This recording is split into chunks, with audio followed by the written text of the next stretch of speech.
everyone, it's Cindy and welcome back to Studioloo.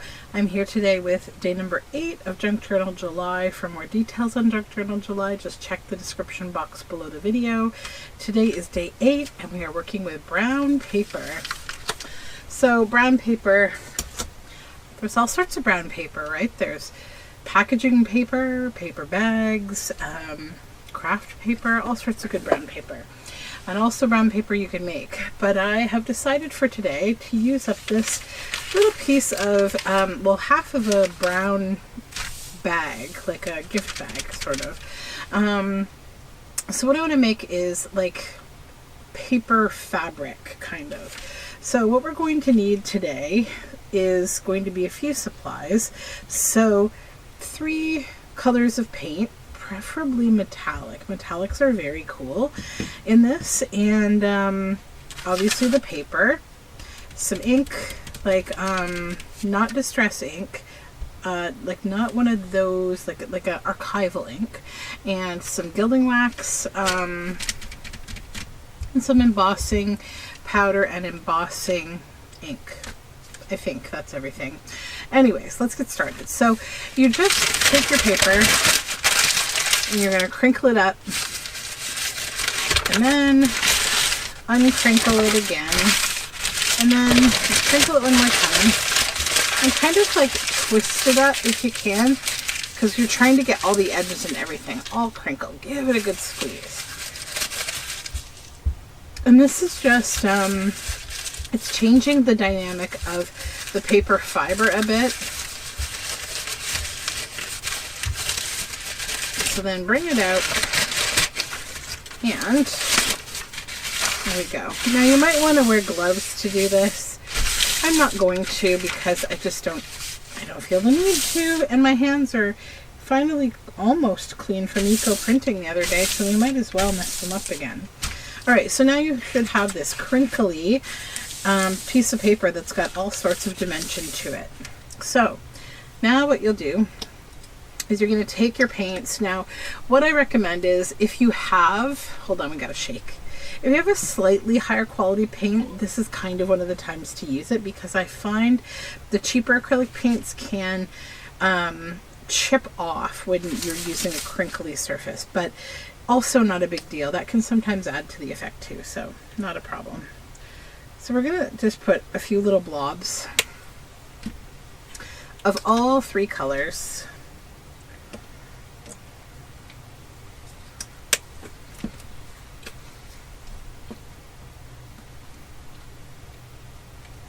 Okay, and we're going to squish this again in the same way. Twist it all up into a mess. Do it a few different ways. This is where you're going to get messy, and that's the point. Okay, and then open it up again.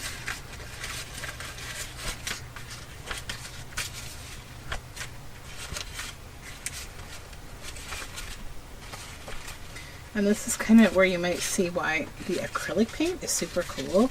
Or sorry, not the acrylic, the metallic. Okay, so now let's fill in more gaps. And it allows us to balance the color a little. Okay, purple over there. Green over here.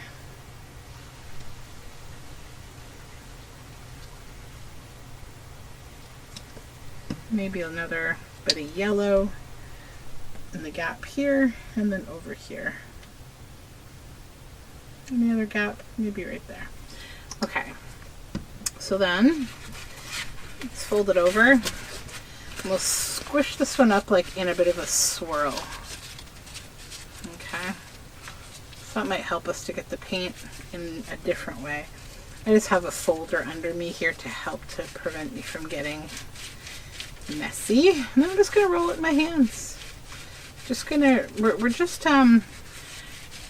We're working these paper fibers. We're changing their whole attitude toward their own texture. We're causing the chaos for this paper. Okay,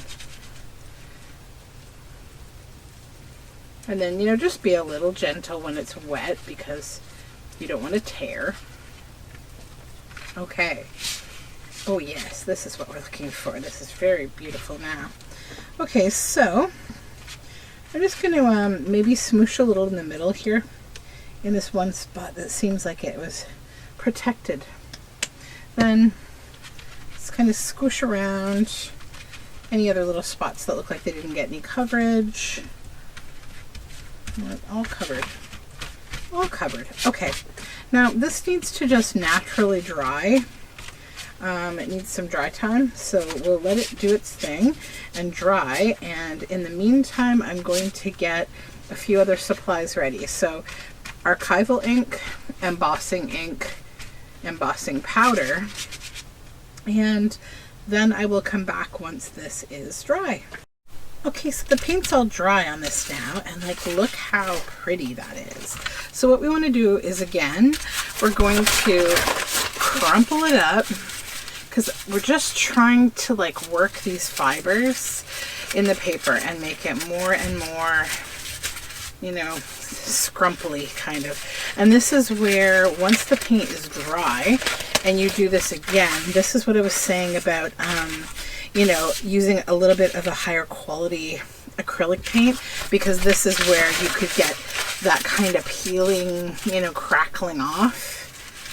And it's important to do this again, because when we got it wet with all the paint, you know, it lost all those active, you know, creases that we put in there. It was still there, but just not as well, not as good. I'm just going to do my kind of twist up here as well.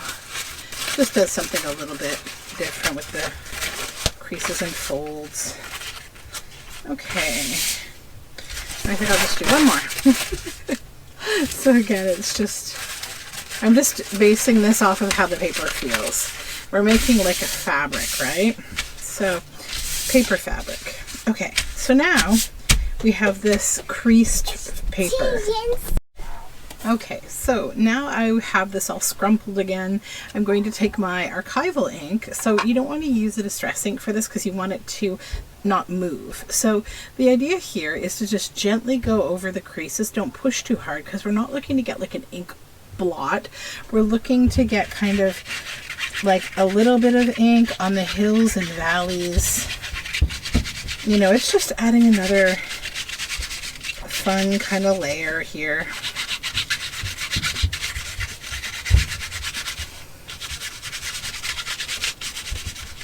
See, you're getting ink on those ridges now.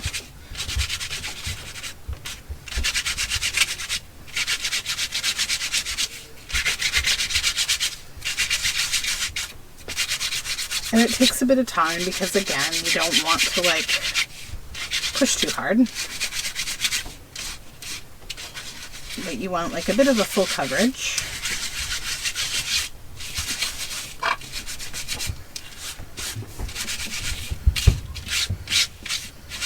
And I go in circles because I want the ink to hit from all angles.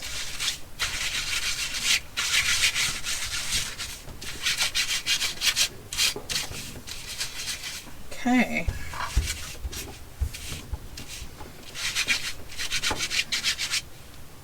So I'm going to call it quits for that one.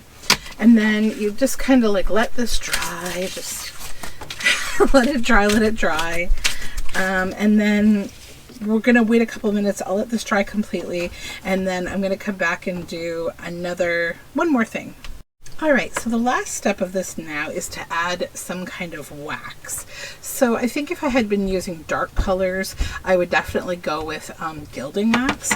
But because I'm using kind of gold already in here, I want to try using some of this Sizzix luster wax in Lilac Rainbow, because I think it will kind of be a little more visible in some areas. And it's just to add a little interest here and there, just little bits. I mean, this paper is already pretty interesting as it is, but more texture is good. Oh, and you know what? We probably should do another crumple, because that will change the where the creases are. So we already put ink on the creases with the black, but now it would be good to have some new creases from having folded it again. So then you can go over those and get a secondary texture to the paper.